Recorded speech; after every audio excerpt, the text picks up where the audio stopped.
Totally. Random. Hobbies. Alright, hey guys, it's Twisty once again. Be fresh. Joined by Baba, and we are here to discuss Teen Wolf 5.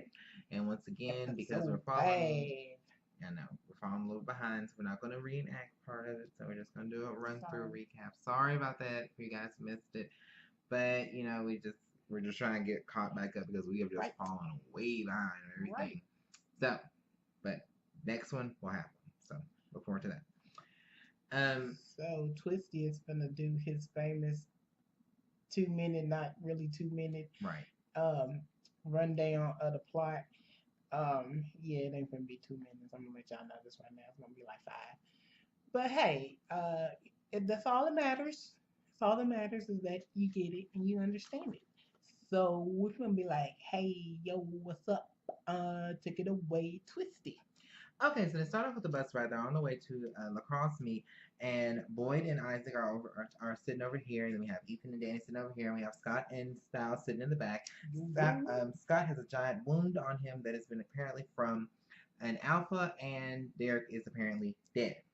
Allison and Letty are trailing behind them, and Allison and Scott have a slightly flashback of them having a slight fight scene. Not really, more like trying to just touch on each other because they really like each other. They was flirting. Pretty much is all it really was. And then they come back to reality. There's a where they are planning a preemptive strike against the alphas, in which Derek and Peter are all there. Boyd and Cora are there too. Isaac is the one that's absent, and Scott is there also because Scott is going to be one of the ones who's going to help them do this preemptive strike, even though he's totally against it because he's like, can't we do something that doesn't involve killing? There's tons of flashbacks that happen throughout this episode, but none of them really tell us much. It's like a little flashback here, a little flashback here. Nothing is really telling us anything here. Scott interferes because Boyd and Isaac are sitting there and they're ready to just strike on Ethan because he's just sitting over there with Danny and they're ready to attack him. Finally, Boyd gets to a point where he's ready to attack. His hands turn into a claw, and Scott gets up to interfere to stop him from actually attacking him after the bus gets stopped in traffic. Scott finds out the Deucalion, in a flashback, actually lives in the same building as Allison. The Uncle Peter that has killed Sister Laura, which I love that line, it's a really funny line, is trying to find out where Derek and Ennis are because they fell from a giant place and they're both just kind of laying there where they don't know if they're dead or alive. Boyd backs off with Scott because Scott actually goes over and like, hold on, what should we plan? And actually finds out that Scott has been wounded and he stops because, you know, I think he kind of feels sorry for Scott, so he doesn't interfere. And Ethan keeps checking on his phone to try because he's trying to look for a text message. Styles repeatedly texts Danny, ding, ding, ding, ding, ding, gets on his nerves, and he finally asks him what's going on, and come to find out that Ethan was expecting a text from someone because someone's close to him that has been hurt. Comes to think of this Ennis. Ennis, Aiden, and Callie show up with Merle at Dr. Deaton's vet with Ennis all like half dead, and they ask him to operate on him. They kind of threaten him. This is where we also learn that, hold on. And Meryl shows up, and it's a black male and Ash is actually covering the entire vet. That's why they really can't enter or do anything, and technically Dr. Deaton really controls the entire thing. And Allison gets a call from Styles, who then says, I know you've been following us. And she says, well, you need to convince the coach to stop because Scott needs medical attention. And eventually Styles sits next to Jared, who's been trying to not throw up the entire time. She makes him throw up.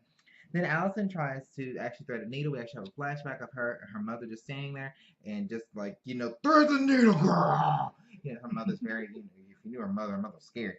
And so she eventually threads the needle. She actually sews up Scott. They get him outside because they get a new shirt on him and everything, and they get him outside and come to find out that Isaac is beating the crap out of Ethan because they find out what was really going on with Scott, and Scott goes up and like, Isaac! And stops him. He did his alpha thunder on him, so he stopped him right then there. Isaac! Finally, you get to finally see the entire fight scene of the night, so it's not just a little bit of flashback. You see the entire thing from beginning to end and find out who got hurt where, and you get to see the part where Ennis and Derek actually fall over. And where Derek is supposedly dead. Ennis is actually completely fixed by Deaton. In fact, he's going to live. And then Deucalion comes and squishes his head and kills him. Callie is very upset by the murder. I'm not for sure if it's just because of the family thing or if it's actually because she's in love with him. We don't know if it's a boyfriend. We don't know. Scott breaks up fight with Isaac and Ethan. Mentioned that, and Lydia is mentioning that sacrificing people is a sign of the beginning of battle. So that could mean something. Meryl and Deedon find out that they are actually siblings. Deedon's first name is Alan. And Jennifer finds Derek, which is the teacher, finds Derek because he comes up to her car with bloody hand and he's like, Derek, come on! That's how it ends. Thank you. All right, favorite lines of night. Mine was between Lydia and Aiden. No. Yeah, Aiden. Aiden's straight one. Yeah. Aiden. Um, what are you doing with your hands? They're on your hips. Waist. It was waist. What am I, a nun? Put them somewhere useful. Yeah. Whore. Well, we all knew that. But anyway, mine came from DeCallion, actually, this time, because he was in the elevator with Scott, and they were going down the elevator or something, I don't know. And Scott was like, and Scott pulled out his little plow hand, and Kellen was like, "Put that away. I'd have to be blind, deaf, and a quadriplegic for you to actually be a threat." And I was just like, "That is so mean, but so funny." Right. For Baba, one of her favorite lines was, "That depends. Are you just following the bus or are you planning on mounting it at some point?" And the other one was from Styles, "I have a very perceptive eye for evil." So, all great lines that we did enjoy for the evening. Some things that Baba mentioned was entries of the clinic is half made out of mountain ash explains the magic gate scene. But if Peter doesn't know if he can enter it, how do the other wolves? There's something him about him being dead. I don't really think that really is. I think what it was the fact that they couldn't enter from the back. They should probably just use the front door like everybody else. I think the mountain ash kind of starts at the gate and surrounds the rest of it, so you have to enter from the front. Yes. I think. I don't know that. I want to say that's true because then that way Dr. Deaton knows who's entering his establishment. Mm-hmm. And then he has to allow them in because Scott can easily come in and out, so he just has to allow them to. R.I.P. NSC Alpha. Your death was truly disgusting. Scott has alpha eyes.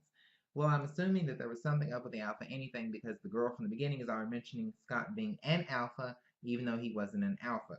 Yeah. So interesting that you can become an alpha without killing an alpha. Yeah, you can. So you can jump. I figured that. Right. Loving that Allison has having hallucinations of her mother that seem maybe anxious. That woman is really intimidating. I love these scenes, and I honestly miss Allison's mother because she was one of the scariest human characters I've ever seen. So, but she still had that mother moment. She yelling at her like, "What do we do? What do we do?" Then it's like, okay, take a breath and think about it. Because you're yelling at them because you're trying to teach them. And like, do it right and then you finally looking like, okay, well she's actually struggling. Okay, so shut up and take a breath. Right. I mean, I liked it. So she was kind of human. So obviously Derek wasn't actually going to be dead, but about all people in the world, why did he go to the googly eyed teacher? I personally think that he was just crawling and trying to get to the closest person. I think this was the idea, but I totally agree with Baba that I'm not liking the idea that they are pushing them together. I think that Derek is doing about a love interest. Yeah, and it's just I feel like they're pushing them together. And I just don't really like the idea because I didn't like the teacher. If I like the character, like if him and Miss Moreau got together, I don't care because I kind of like her because I don't understand her. But the teacher is just annoying to me, and I don't like annoying characters to get with characters that are semi okay. When did Allison and her dad move? I honestly was curious about that. They had a house in the first 2 seasons, and now suddenly they moved to the apartment. I'm assuming it's sometime after Mrs. Argent's death and the grandfather disappearance, but I honestly don't know, and I would like to know when they moved. Nah, they just up and left, man. I was curious to know how they know when Deucalion was going to be alone, and then they made this preemptive strike. But then I realized that Scott actually went to go talk to Deucalion, and the others followed him there, and that's the reason why that he was prepared for all the others to be there, to ready to have this big fight. That the scene wasn't even supposed to happen. That it was just supposed to be a conversation between him and Deucalion. So really, it was Derek's fault that actually led to this, which would have been Derek's killing him on himself technically. But Scott blamed himself because he's the one who actually set up the meeting. So I was a little bit, you're on ends with how that actually turned out. Red-eyed Deucalion, no one thinks that it is strange in the elevator scene. I thought that was really weird that he has red eyes and he's blind. I don't care if he's blind. I've never seen a blind person with red eyes. I've never seen that. I don't know if it's something that's common, if that's why people just thought, okay, he's blind, so we're not going to judge his eyes. Put on the shades, and I wouldn't care. But I don't know. That was just very, very odd scene. But did anyone else notice the parade of like people coming in as soon as Scott got off? It was like 40 people rushed into the elevator. Right. It was And very it was odd. like, It was like, and I didn't know if they were going up or down because suddenly he said hit the penthouse. So where would they ride? He rode yeah, with him all the way down to ride all the way way back back up. up. Yeah, so That was really weird. Anyway, so I don't know. Some of these things are just like they're cool scenes to think about, but some of them don't quite make sense. So now the true question is Scott stepped up to become the alpha of the pack now that he because thinks that Derek is dead.